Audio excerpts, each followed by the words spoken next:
Golden State Media Concepts Social Media Podcast. Time to hashtag everything. We talk about all the fun, crazy stories on social media. From Instagram to Facebook, Twitter to Tumblr, or probably even Friendster. Join us each week as we explore the quirky side of social media. It's the Golden State Media Concepts Social Media Podcast. It's simple, such a sad song. The one that we rely on to get us.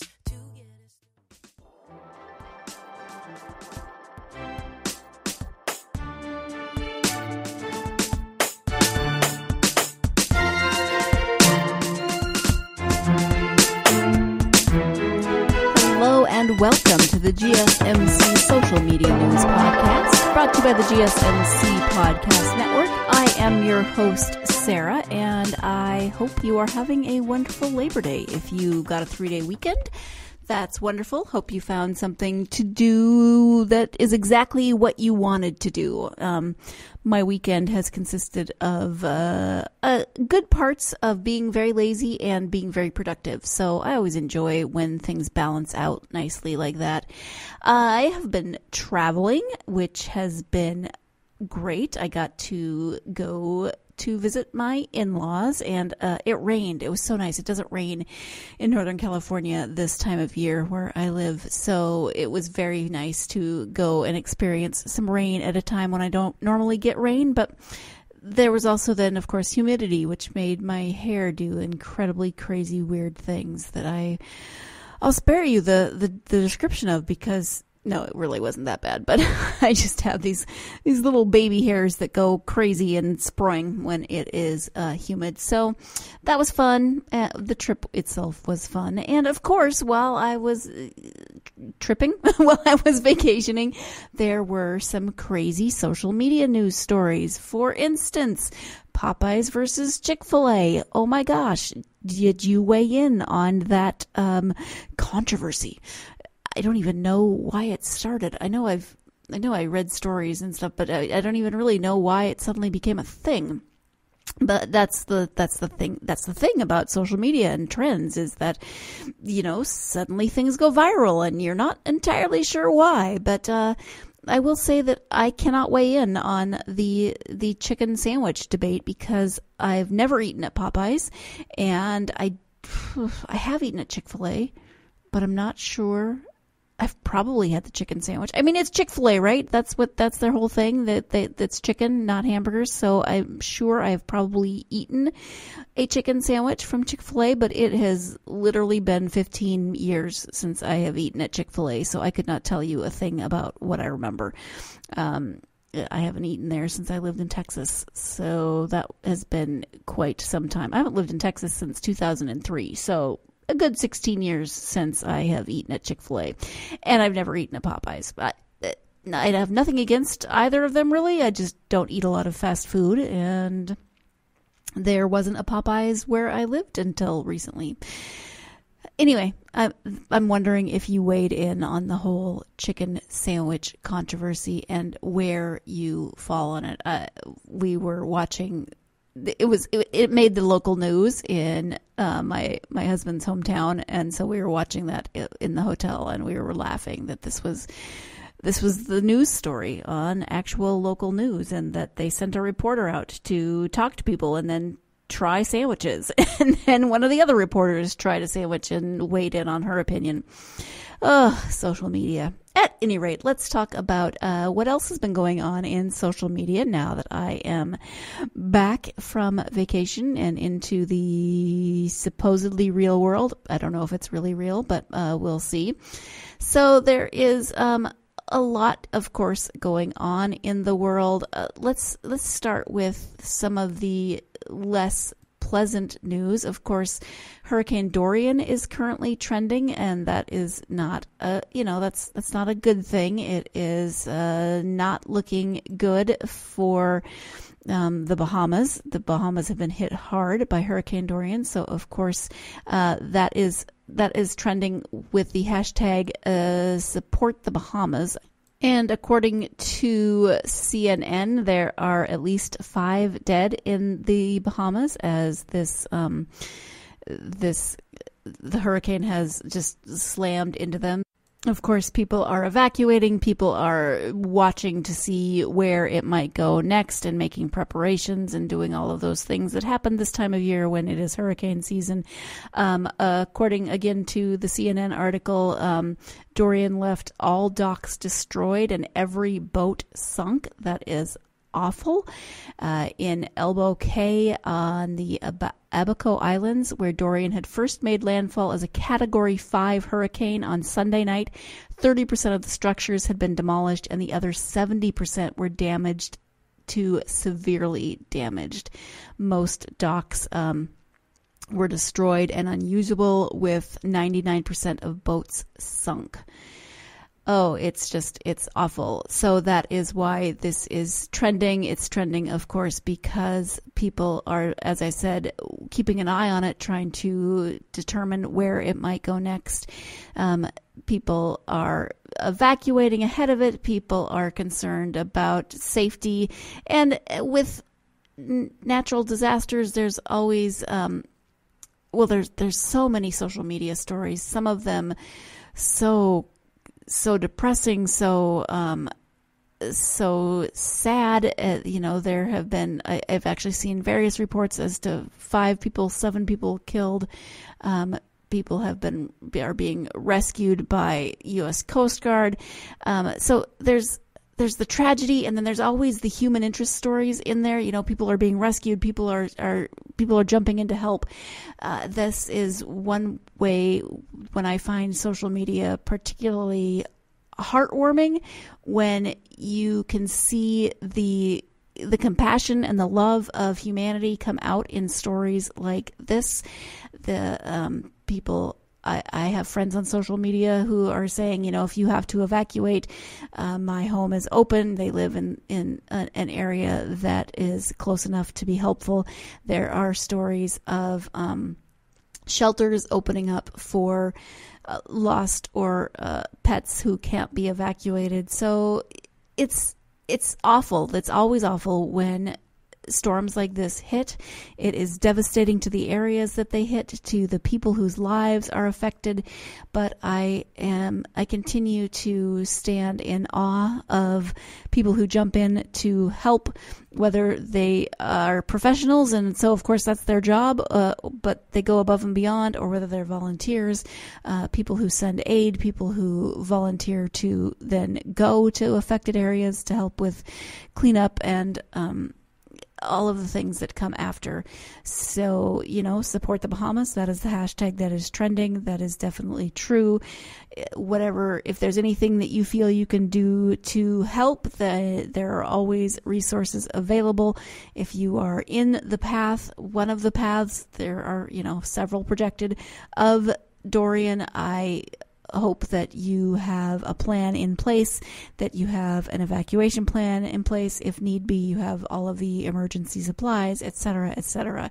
Just be safe, folks. And I truly hope that this does not, weather can be tricky. Weather is never predictable. So no telling where it's going to go exactly of one of, a few of those different projected courses, no telling how bad it will be in the areas that it hits. So my heart goes out to everyone who is affected, and I know that there will be an outpouring of support in the days going forward, and I will continue to follow the story, but I will also continue to follow the social media posts and stories about it. It is like, speaking of social media, there is always the meme that pops up during times like this where Mr. Rogers said his mother told him to look for the helpers. And, I've never actually double checked to see if that's truly a quote from Fred Rogers, but it sounds like Fred Rogers. And regardless of the fact, it's very good advice when things seem overwhelming, when there are tragedies occurring. Look for the helpers. Look for the people who are jumping in, who are going above and beyond, who are taking care of whatever they can take care of to make a difference. So thank you to all of the helpers, and I will continue to look for you, and thank you. We're going to go ahead and take our first break of the podcast. When we come back, more social media news. So stay tuned. You're listening to the GSMC Social Media News Podcast, and I'll be right back. Do you want to be healthier, yet you just don't know what to do? All these shows telling you this and that, but nothing seems to work. Well, listen close. Golden State Media Concepts has got something great for you. The Health and Wellness Podcast dedicated to workout trends, healthy eating habits, diet, and everything about healthy living. Join us in our banters as we help you not just live life to the fullest, but live it to the healthiest.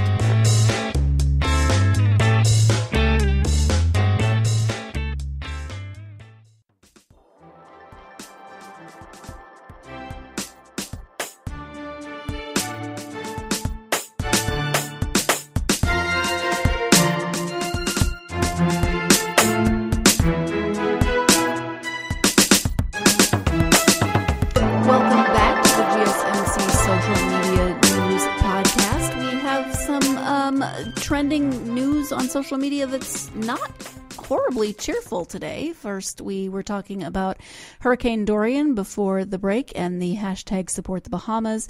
And our next story is that Kevin Hart has apparently sustained major back injuries after a car crash in Calabasas, California.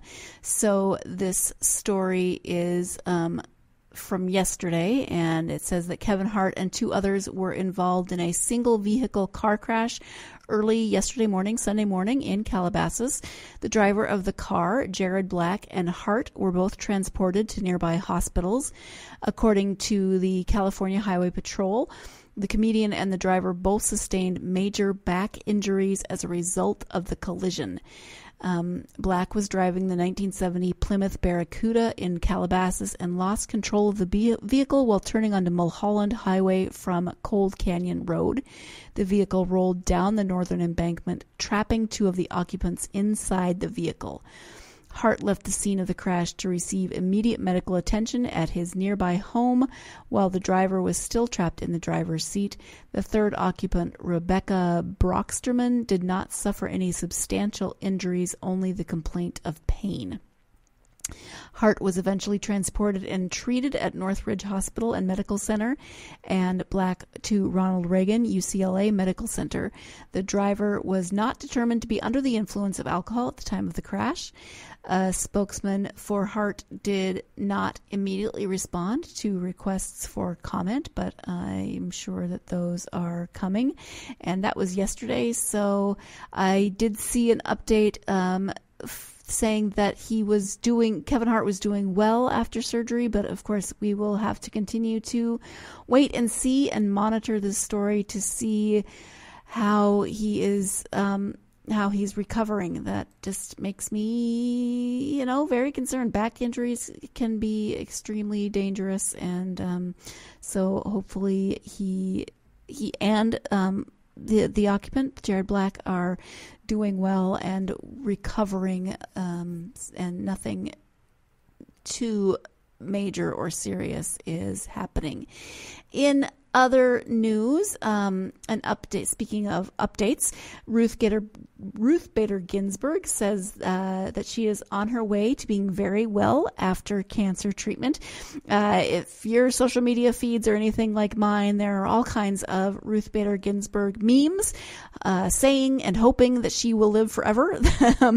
I saw one the other day that said scientists believe that the first person to live to be 150 has already been born, and the comment was, I hope it's Ruth Bader Ginsburg. But the Supreme Court Justice does say that she is alive and rolling, full steam ahead, following the radiation treatments she had for pancreatic cancer. She is 86, and she spoke at the National Book Festival in Washington, D.C. on Saturday, joking, "This audience can see that I am alive." This is her fourth bout with cancer, following treatment for colon cancer in 1999. early stage pancreatic cancer in 2009 and lung surgery for cancerous growths in 2018. She told the crowd of thousands at the event who cheered and applauded her, "I am on my way to being very well." So hang in there, Ruth Bader Ginsburg. My goodness, 86 and still fighting in so many ways. I mean, she obviously fights for justice and what she believes is right, but she's fighting for her health, and I wish her nothing but the best. She is a pretty incredible woman from everything that I have read. Speaking of cancer and chemotherapy or treatment updates, Alex Trebek has completed his chemotherapy treatments and has returned to host Jeopardy, so that is good. He says he's on the mend 5 months after his stage 4 pancreatic cancer diagnosis. This is a story from August 29th, stating that he did share this news on Jeopardy with fans on Thursday, saying his chemotherapy treatments have concluded and he is back to work. This is, as I said, 5 months after his diagnosis, so that is good. He says, "I've gone through a lot of chemotherapy, and thankfully that is now over. I'm on the mend, and that's all I can hope for right now." He released a video the show released a video.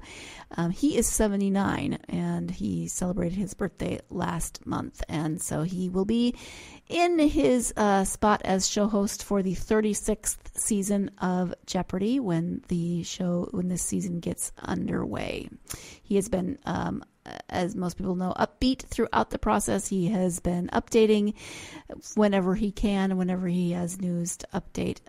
So again, we wish him nothing but the best as he concentrates on his health and moving forward.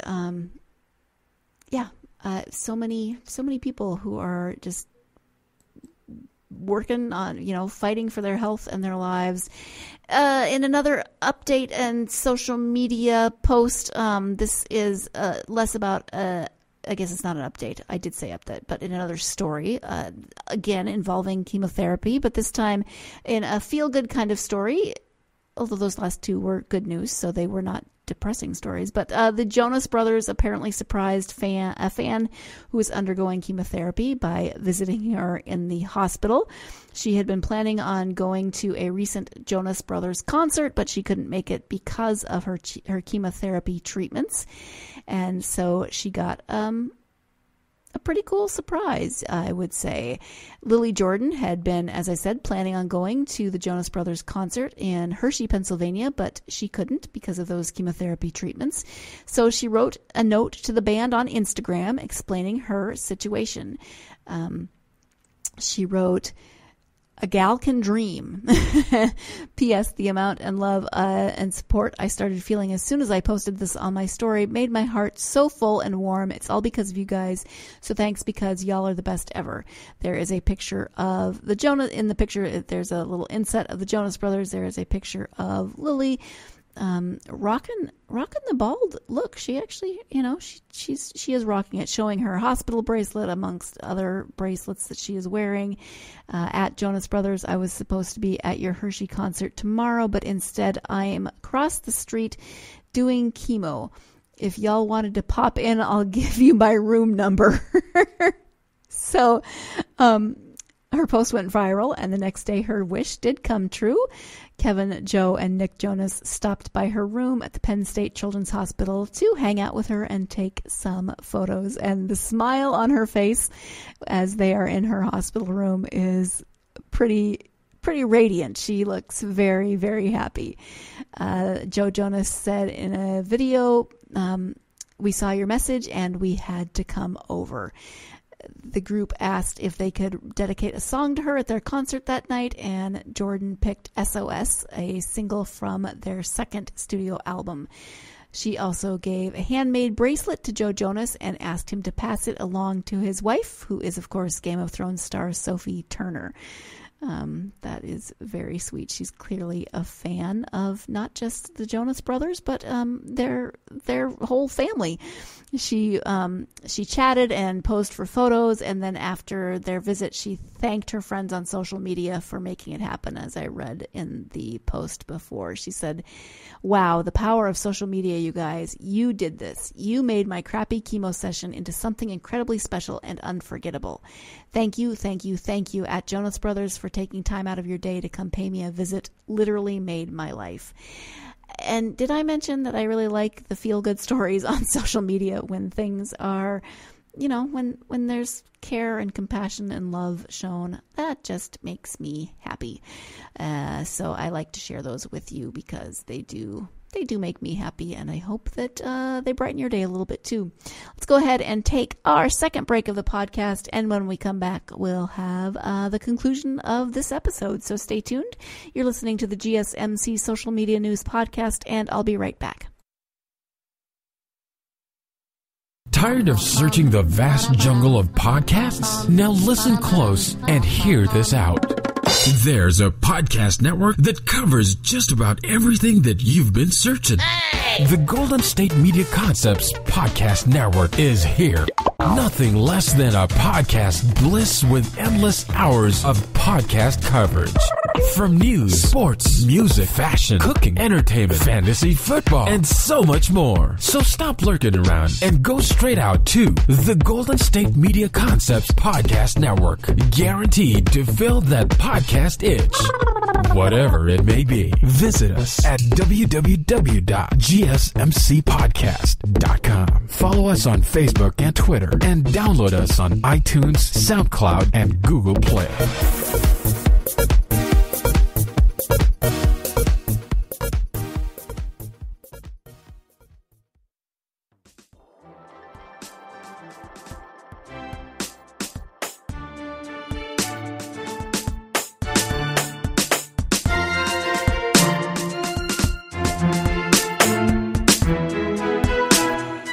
Welcome back to the GSMC Social Media News Podcast. We have been talking, of course, about social media news and what's trending. Let's cover a couple of sadder stories before we finish up with something a little more lighthearted before the conclusion of this episode. Our first story is that actress Valerie Harper has died at the age of 80. She was a 4-time Emmy winner who played TV's Rhoda Morgenstern. If you aren't familiar with her, she was Rhoda Morgenstern on the Mary Tyler Moore Show, a very popular TV show. And she was in, that's not the only thing she did, but maybe that's what she is best known for. That was in the 70s. Her longtime family friend, Dan Watt, confirmed Harper died Friday. She had been battling cancer for years, and her husband said recently he had been advised to put her on hospice care. Her daughter and husband tweeted, "My dad has asked me to pass on this message. My beautiful, caring wife of nearly 40 years has passed away at 10:06 a.m. after years of fighting cancer. She will never be forgotten. Rest in peace, Mia Valeria." Anthony. Ed Asner, Harper's co-star on the Mary Tyler Moore Show, also tweeted his condolences. "A beautiful woman, a wonderful actress, a great friend, and with balls bigger than mine. Her brilliance burst through and shined its light upon all of us. Good night, beautiful. I'll see you soon." So as I said, she was 80. She won 3 consecutive Emmys, 1971 to 1973, as supporting actress on the Mary Tyler Moore Show, and another for outstanding lead actress for Rhoda, which then ran from 1974 to 1978. She was immortalized and typecast for playing one of television's most beloved characters, a best friend, the equal of Ethel Mertz and Ed Norton in TV's sidekick pantheon. That is what she is known for most, but she did continue to act in recent years. Her appearances included American Dad, The Simpsons, and Two Broke Girls, so she did continue acting throughout most of her life. In other news of recent passing, the TV host and, quote, fastest woman on four wheels, Jessie Combs, was recently killed in a car crash. She was 39. She was the Extreme 4x4 co-host, and she was trying to break her own land speed record. The family of Jessie Combs and the racing community now are mourning this loss after she died at 39 in a car crash last Tuesday. She was in a jet-powered car in Oregon's Alvord Desert attempting to break the four-wheeled women's land speed record of 398 miles per hour, which she set in 2013, and that earned her the moniker of fastest woman on four wheels. Her partner, Terry Madden, a member of her team who witnessed the crash, confirmed her death in a statement. He said it is with extreme grief and in celebration of her life that her family and close friends share that race car driver and TV personality Jessie Combs passed away in a fatal crash as she pursued setting a land speed record in the North American Eagle on August 27th, 2019, on a dry lake bed in Oregon. The details of the crash have not been released at this time. So, some sad news about celebrities who have passed. She was. One quote is that Jessie's most notable dream was to become the fastest woman on Earth, a dream she had been chasing since 2012.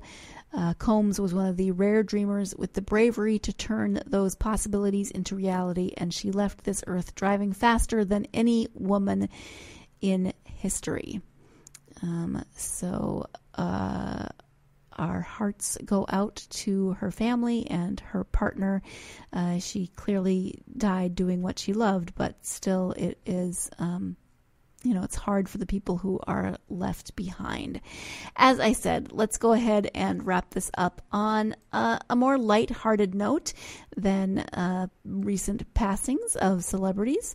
And that lighthearted note is about Starbucks, because Starbucks, lots of people love Starbucks. But this man has spent $150,000 trying to visit every Starbucks shop in the world. His goal is to visit every company-owned Starbucks in the world before he dies. Wow. So in 1997, when he was 47, the Houston, Texas resident decided to make it his life's mission to visit every Starbucks location in the world and enjoy a hot cup of coffee at each and every cafe. The man's name is, it says Winter. Winter, who was born Rafael Antonio Lozano Jr., but has since legally changed his name, has already visited 15,000 Starbucks shops, but he's still finding his groove. Wow. Winter is a little more than halfway there. Starbucks currently has more than 30,000 stores around the world. But on Wednesday, he hit a major milestone, visiting lucky store number 15,000, which was a Starbucks in Lima, Peru. When that location opened in 2003, it was the first Starbucks to open in South America. Today, 16 years later, there are over 1,000 on that continent. He posted on Twitter, "My first Starbucks in Peru, my 55th Starbucking country, and my 14,984th store overall. So close to 15,000. I am in awe of this man. I mean, I'm not sure that this is what I want to spend my money and time on, but the traveling is amazing. Again, I don't know if I want to spend my money just to specifically visit Starbucks, but the travel has to be amazing. And just following his journey, I'm sure people are following to see where he's going next. Wow. I know I already said that, but wow. Let's see. He says that so far, the Dazaifu Tenmangu Sando, located in Fukuoka, Japan, is his favorite. When it comes to his favorites, Winter says he considers the design and physical attributes of each store. So he wrote, the architecture is amazing. This is about his favorite. The wooden beams go all the way back. It is singularly unique. And there is a picture, and it is very cool. It does not look like your typical Starbucks. Let me rephrase that. The tables and the interior. Okay, so the room itself, the architecture of the room itself does not look like a typical Starbucks, but it definitely is your typical Starbucks. The tables and the coffee bar, etc. Those look pretty typical. So his favorite breaks with many other opinions, which have declared a Starbucks in Milan as the most beautiful in the world. Winter's next top pick is in one of his favorite cities, which is Paris. He describes the location in the City of Light as the most beautifully ornate store in the entire world. That cafe features chandeliers, stone columns, and an ornate ceiling. It looks like you're in a palace, literally, when you walk in, he said. Very cool. He is also a fan of Starbucks roastery stores, which serve freshly roasted coffee from around the world, including locations in Seattle and Manhattan. He plans to visit new roastery locations in Shanghai and Tokyo. He documents his journey on StarbucksEverywhere.net, and he's helped one of his friends coin the term Starbucking, which has since caught on. He says several others have been inspired to do the same, though none have approached anywhere close to the 15,000 stores. He even starred in his own documentary, Starbucking, which is available to watch on Amazon and eBay. Apparently, Guinness World Records has been contacted, but they don't currently track Starbucks visits. So I say this guy wins because he just seems like he does.